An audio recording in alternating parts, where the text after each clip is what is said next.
Hello student. तो अभी हम लोग सीखने जा रहे हैं proof of power and intensity in string wave. तो फर्स्ट अप्रोच मैं ऑलरेडी बता चुका हूँ, जिससे मैंने आपको ये बताया था कि kinetic energy calculation, potential energy calculation, and with the help of kinetic energy and potential energy we find total energy, and with the help of total energy we calculate power of the wave and intensity. तो इस समय हम लोग first approach already बता चुका हूँ, उसका video आप मेरे प्लेलिस्ट में देख सकते हैं। सेकेंड अप्रोच मैं बताने जा रहा हूँ, एक इजी अप्रोच है, अल्टरनेट अप्रोच है, ठीक है। बट जो फर्स्ट अप्रोच था वो ज़्यादा बेसिक था, उसको समझना बहुत ज़रूरी था। इस अप्रोच को मैं समझाता हूँ और इसमें मैं आपको बताऊँगा। बेसिकली शुरुआत की चीज़ें आपको ईजी लगेंगी, लेकिन बाद में थोड़ी सी चीज़ें डिफिकल्ट होंगी, जिससे मैं आपको ये समझा रहा हूँ कि क्या रीज़न है कि एनर्जी हमेशा आगे की ओर ट्रांसमिट होती है, कैसे ट्रांसमिट हो रही है, मैथमेटिकल इक्वेशन से मैं आपको समझा लूँगा। देखिए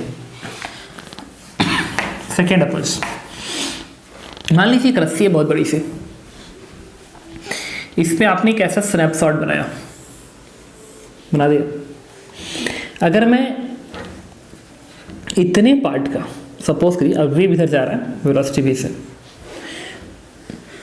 वेव इधर जा रहा है वेलोसिटी v से, तो मैं जानना चाहता हूँ कि यहाँ पे जो क्रॉस सेक्शन है इससे कितना एनर्जी पर सेकेंड ट्रांसमिट हो रहा है। This is nothing but power of wave. तो फिजिक्स में पावर को कैसे डिफाइन किया जाता है, एफ डॉट भी से। तो एफ डॉट भी के हेल्प से पावर डिफाइन करूँगा और उसी के हेल्प से मैं उस पावर को कैलकुलेट कर लूँगा। तो एज्यूम करिए इस वेव का जो इक्वेशन है दिया गया y बराबर a sine omega T minus के x plus phi naught, this is wave equation. तो अगर मैं पूछूं कि जो पार्टिकल है, सपोज कि this one is the origin, y axis, this one is origin, और x पे जो बड़ा पार्टिकल है वो पार्टिकल मान लीजिए ये है। यहाँ पे पार्टिकल की बात नहीं कर रहा हूँ, x पे एक क्रॉस सेक्शन सेलेक्ट किया है। यहाँ पे लेट्स इतने पार्ट की एबीडी बनाता है।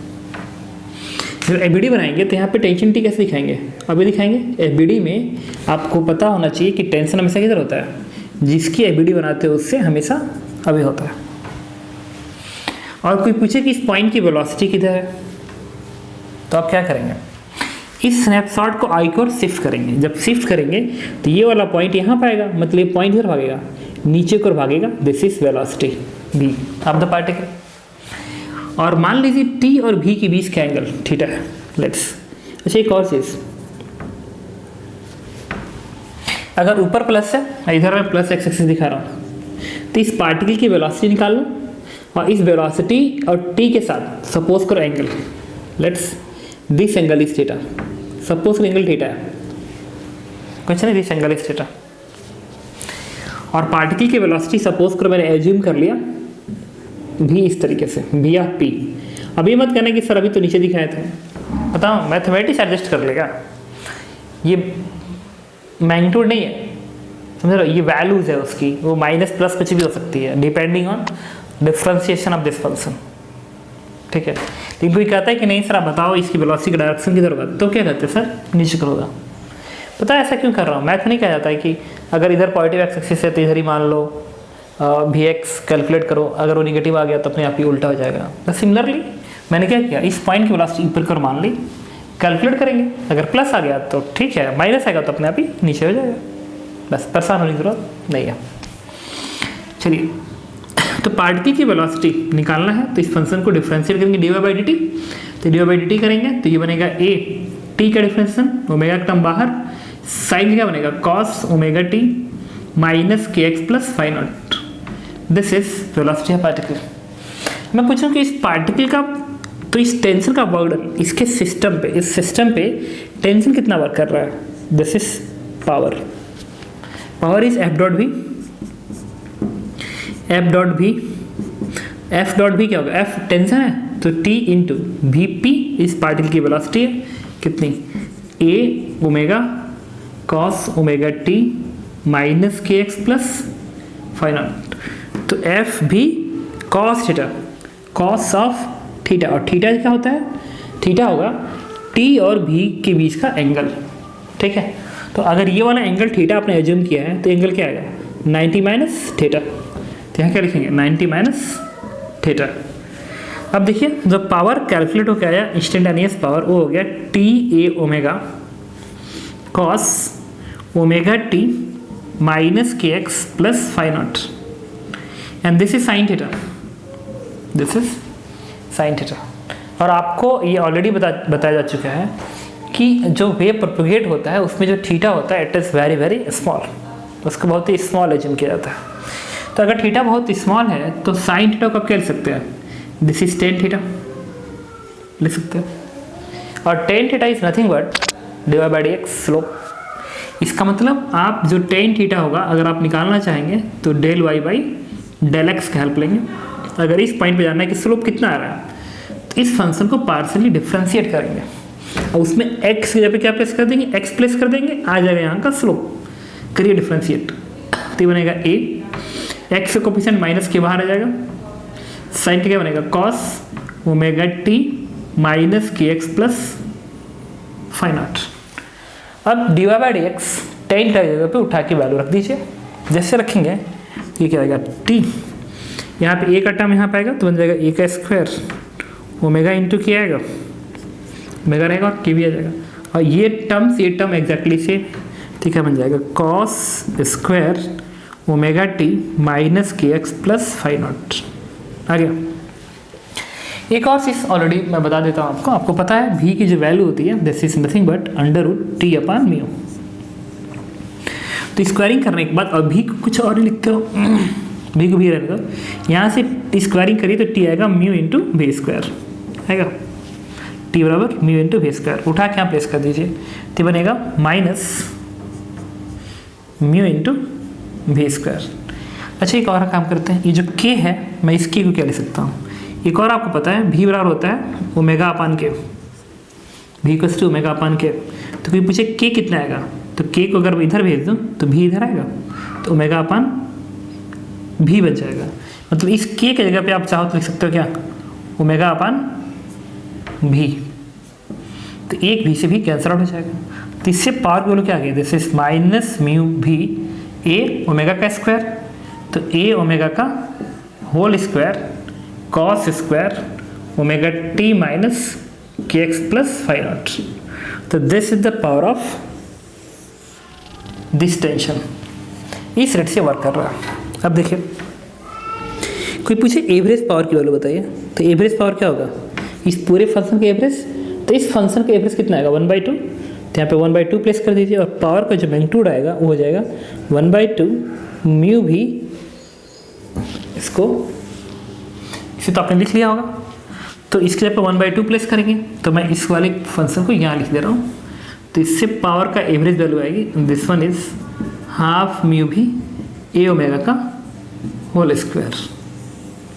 और आपको याद होगा यही प्रूफ मैंने आपको जब पावर कैटेगरी और पोटेंशियल बता रहा था तो उसके हेल्प से बताया था। तो मैंने एवरेज पावर निकाल लिया, this one is the instantaneous power. अब ये है कि हमें ये जानना है कि बेसिकली आगे को एनर्जी कैसे ट्रांसमिट हो रही है, इसको थोड़ा समझते हैं कि ऐसा क्या हो रहा है। तो मैं आपको बताता हूँ कि ऐसा क्या है कि इस डायरेक्शन में एनर्जी हमेशा ट्रांसमिट हो रही है।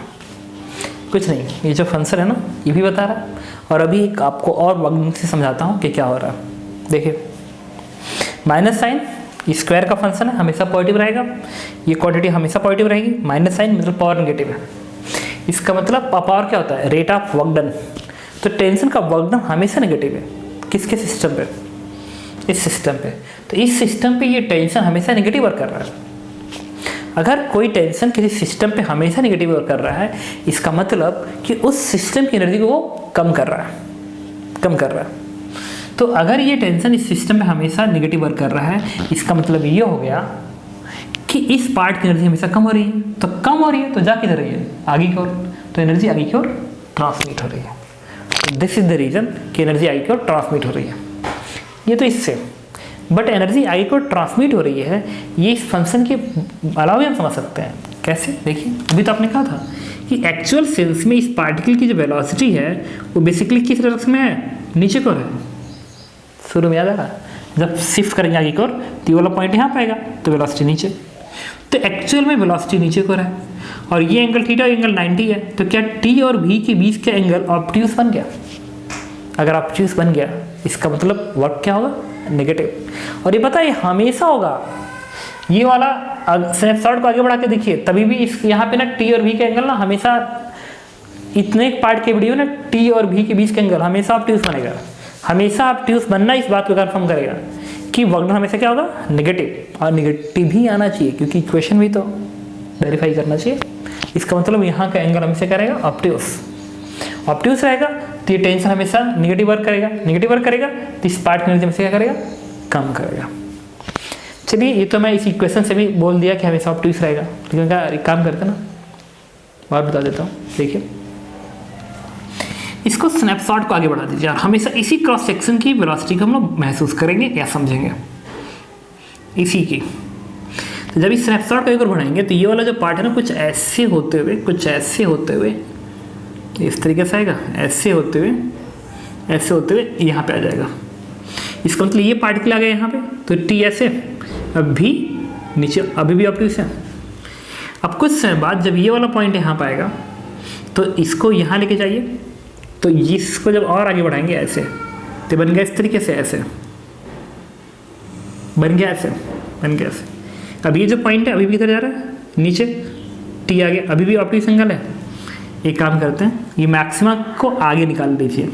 तो ये जो स्नैपशॉट है अगर मैं इसको फिर हटा दूँ, इस वाले पार्ट को, इस पार्ट को हटाता हूँ, देखिए ज़्यादा परेशान मत होइएगा, थोड़ा सा लेवल इसका ज़्यादा है। तो मैं चाहता हूँ इस वाले पार्ट को यहाँ पर लाना, इसका मतलब यहाँ से के आगे लाना। तो ये बनेगा कुछ इस तरीके से, मैं चाहता हूँ इसके ये वाला पार्ट इसके आगे आ जाए। तो ये ग्राफ कुछ ऐसा आएगा, इस तरीके से आएगा ऐसा, और फिर आगे जाएंगे। अब यहाँ पे देखिए टी आप अभी दिखाएंगे, एबीडी इसकी बन रही है ना, अभी दिखाएंगे, और इस पॉइंट की वेलोसिटी अब ऊपर हो जाएगी। क्यों? क्योंकि अगले स्टेप में जब आगे बढ़ाएंगे तो ये पॉइंट, ये वाला जब शिफ्ट करेंगे तो ये वाला यहाँ पाएगा ना, मतलब पार्टिकल ऊपर जाएगा, तो इसकी वेलोसिटी ऊपर क्यों है? तो ये टी ऐसे है, तो अभी एंगल क्या है? ऑब्ट्यूज। इसका मतलब टी और वी के बीच का एंगल हमेशा ऑब्ट्यूज है। इसका मतलब टेंशन इस पार्ट पर हमेशा नेगेटिव वर्क करेगा। अगर हमेशा नेगेटिव वर्क करेगा इसका मतलब उस पार्ट की एनर्जी कम करेगा, तो एनर्जी आएगी और ट्रांसमिट होगी। Okay, thank you.